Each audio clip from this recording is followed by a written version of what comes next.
del Hijo del Espíritu Santo. Amén. Queridos hermanos, continuamos nuestra explicación de la doctrina católica, apoyándonos en el Catecismo Mayor del Papa San Pío X.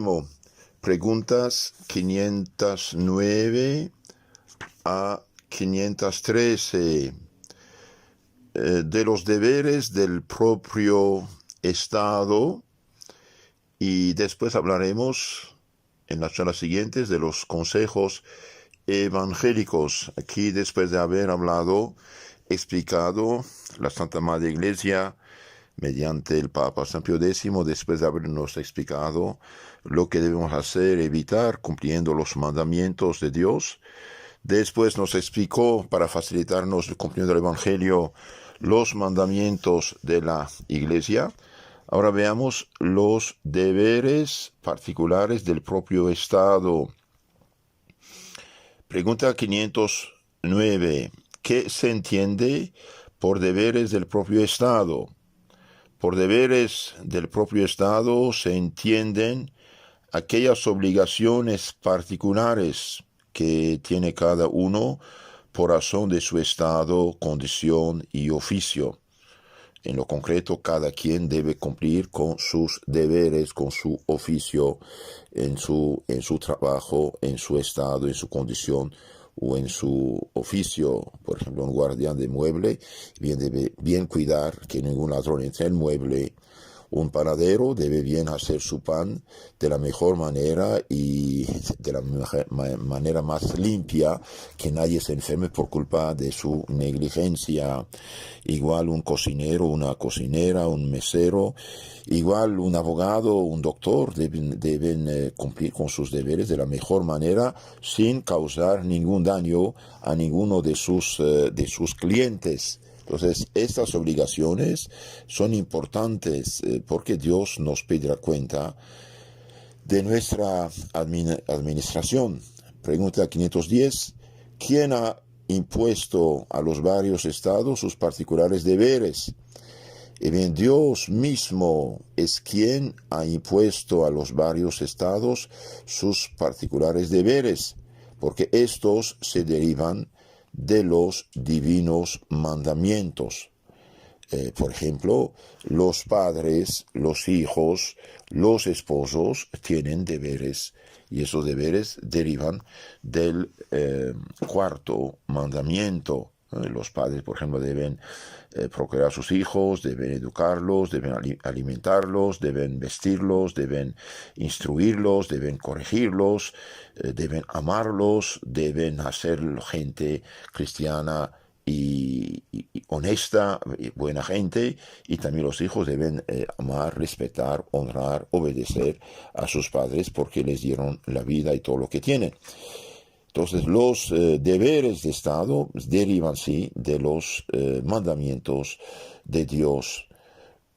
Mostrar con ejemplo cómo los deberes particulares derivan de los mandamientos. Pregunta 511. En el cuarto mandamiento, por ejemplo, con el nombre de padre y madre se entienden asimismo todos nuestros superiores, nuestros jefes, nuestros maestros, nuestros superiores, los que nos mandan, y por esto de aquel mandamiento se derivan todos los deberes de obediencia, amor y respeto de los inferiores a sus superiores, y todos los deberes de vigilancia que tienen los superiores para con sus subordinados. 512. ¿De qué mandamiento se derivan los deberes de los artesanos, comerciantes, administradores de bienes ajenos y otros semejantes? Los deberes de fidelidad, justicia, sinceridad, equidad que tienen se derivan del séptimo y octavo y décimo mandamiento, que prohíbe todo fraude, injusticia, negligencia y doblez. En la Biblia dice medida exacta, medida que sea metro, que sea kilo, que sea litro, que sea libra, exacta. No mentir, no hacer fraude, no vender un kilo de 900 gramos, como dicen en los lugares. Esto no existe. Un kilo son 1000 gramos, por definición. Entonces, no desear tampoco los bienes ajenos. Entonces, estos deberes de justicia, fidelidad, sinceridad, equidad, vienen de séptimo, octavo y décimo mandamiento, que prohíben todo fraude, injusticia, negligencia y doblez. Por ejemplo, el trabajador que trabaja con mucha negligencia, no es correcto. El que hace accidentes porque anda borracho, no anda bien, está equivocado. El abogado, por ejemplo, no sé, que no cumple con sus deberes y por desgracia puede haber uno que otro caso. El abogado que se vende, ahí es realmente una injusticia total. Es una injusticia. 315. ¿De qué mandamiento se derivan los deberes de las personas consagradas a Dios? Los deberes de las personas consagradas a Dios se derivan del segundo mandamiento, por los votos, que manda a cumplir las promesas y votos hechos a Dios. Pues las tales personas se obligan con voto a la guarda de todos o de algunos consejos evangélicos. Entonces, los deberes, el que no cumpla con sus deberes, peca y hace pecar. Por ejemplo, los deberes de los patronos, de los jefes. Sin el pecado, los hombres hubiéramos sido iguales e independientes unos de otros. El pecado, dice San Agustín, es la única causa de la diversidad de condiciones. Después de haberse el hombre hecho súbdito voluntariamente del demonio, mereció perder la independencia, se tomó la libertad, en la que se hubiera hallado respeto a sus semejantes. La igualdad que debía existir entre todos los hombres ha desaparecido para siempre, y es el colmo de la locura y de lo absurdo tratar de restablecerla. Bien, desde el pecado original, los hombres son diferentes y cada quien tiene sus problemas, dificultades, y todos no van a ser ni doctores, y todos ni van arquitectos, y todos no van a ser millonarios. Entonces, los que mandan, los que tienen jefatura, los que tienen jefatura, digamos, tienen obligaciones. Veamos un poco los deberes de los patronos. La humanidad. Primero deben ser humanos, deben tener cuidado de sus gentes, de su familia, deben vigilar cómo anda la situación y deben instruir, deben corregir, deben dar buen ejemplo, asistir y dar un salario justo para que una familia viva honestamente. Entonces, los deberes de los patronos son la humanidad en primer lugar. El primer deber de los patronos es la humanidad, la bondad.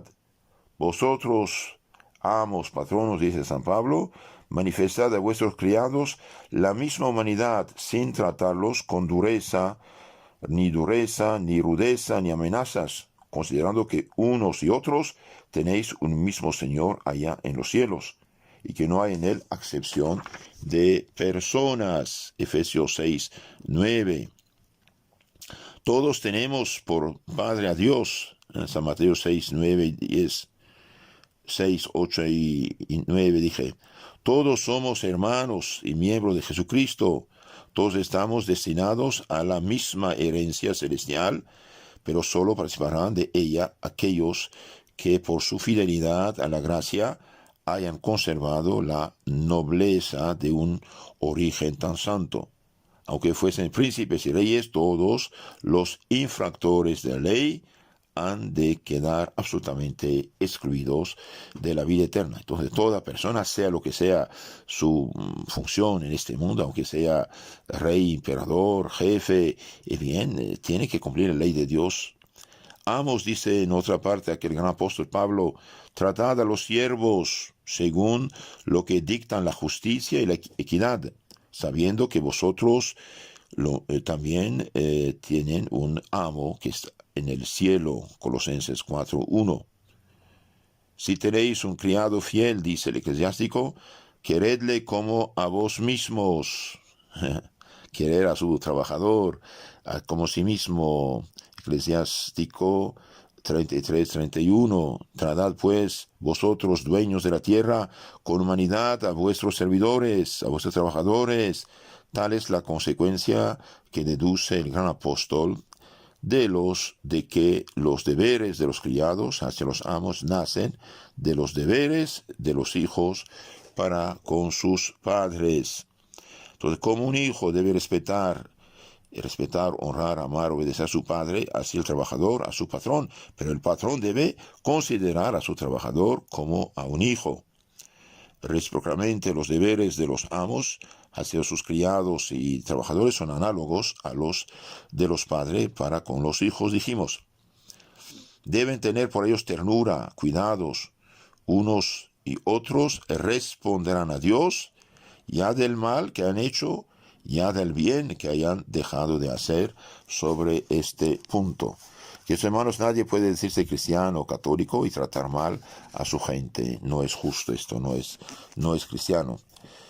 Segundo deber de los patrones, deben tener cuidados de su gente. La caridad de los padres y familia no debe limitarse a sus hijos. Si la Sagrada Escritura los obliga hasta a tener cuidado de las bestias que están a su disposición, ¿no han de estar más obligados por justicia y por caridad a extender sus cuidados a sus servidores y a sus trabajadores? Si alguien, dice San Pablo, no mira por los suyos, mayormente si son de la familia, este tal ha renegado de la fe, es peor que un infiel. En 1 Timoteo 5:8. Entonces deben tener cuidado de sus trabajadores, no agotar sus fuerzas, no insultarlos, no menospreciarlos, no sospecharlos si no tienen razones fundadas. Tercer deber es la vigilancia. La tercera obligación de los amos o patronos respecto de sus criados es la vigilancia, que consiste en elegir bien a sus servidores, a trabajadores, a fin de no tener en su casa más que gente prudente y temerosa de Dios.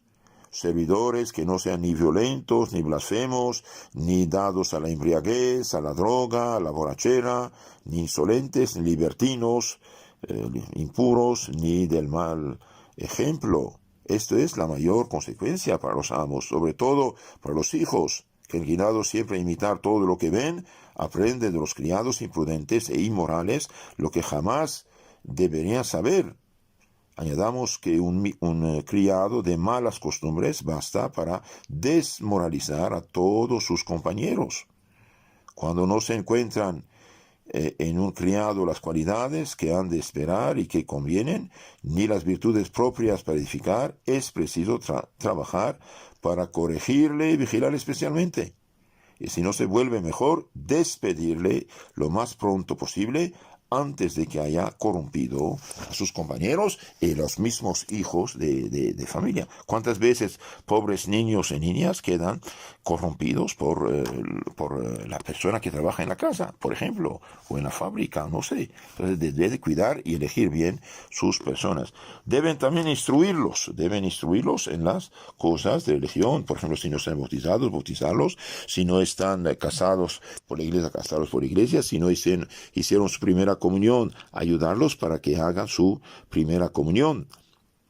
Y también deben corregirlos. Los amos no deben permitir disputas entre sus criados, ni tampoco ninguna amistad particular, sobre todo cuando tengan sirvientes de diferente sexo. En una casa, en una fábrica, en una oficina, la gente no debe practicar la inmoralidad bajo los ojos del jefe. Esto no se hace.